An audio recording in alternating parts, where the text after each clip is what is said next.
Breaking చూస్తున్నాము. గుంటూరు జిల్లా ఉండవల్లిలో రైతులు ఆందోళన వ్యక్తం చేశారు. సీడ్ యాక్సెస్ రోడ్డుకు భూములు ఇచ్చేందుకు కొందరు రైతులు అభ్యంతరం వ్యక్తం చేస్తున్నారు. తమకు తెలియకుండా తమ భూములు కేటాయించవద్దంటున్నారు రైతులు. ఉండవల్లి గ్రామ సచివాలయం 2లో రైతులు ఆందోళన వ్యక్తం చేశారు. అర్హులైన రైతులందరూ రేపు మధ్యాహ్నం 3 గంటలకు ఉండవల్లిలోని యూపీ స్కూల్ దగ్గరకు రావాలని సూచించిన CRDA special deputy collector Vishweshwara Naidu మాట మీద ఇట్లా తమకు తెలియకుండా తమ భూముల్ని కేటాయించవద్దంటూ రైతులు నిరసన వ్యక్తం చేస్తున్నారు.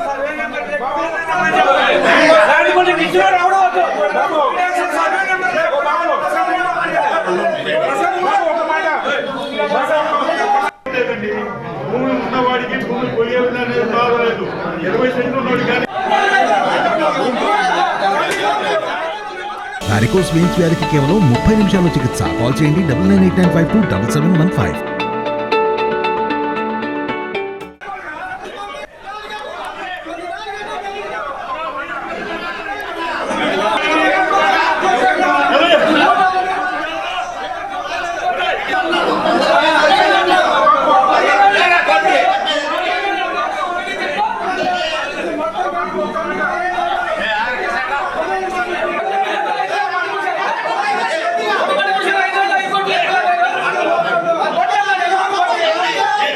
తెలియకుండా తమ భూములు కేటాయించవద్దంటున్నారు రైతులు. ఉండవల్లి గ్రామ సచివాలయం 2లో రైతులు ఇలా ఆందోళన వ్యక్తం చేస్తున్న దృశ్యాలను చూస్తున్నాము. ఈ నేపథ్యంలో రైతులతోటి రేపు ఇంకొకసారి సమావేశం అవ్వాలని అధికారులు నిర్ణయం తీసుకున్నారు. గుంటూరు జిల్లా ఉండవల్లి రైతుల ఆందోళన అనేది సీడ్ యాక్సెస్ రోడ్డుకు భూములు ఇచ్చేందుకు రైతులు అభ్యంతరం వ్యక్తం చేస్తున్నట్టుగా తెలుస్తోంది. కారణాలు తెలియాల్సి ఉంది. తమకు తెలియకుండా తమ భూములు కేటాయించవద్దంటూ రైతులు రిక్వెస్ట్ చేస్తున్న పరిస్థితి.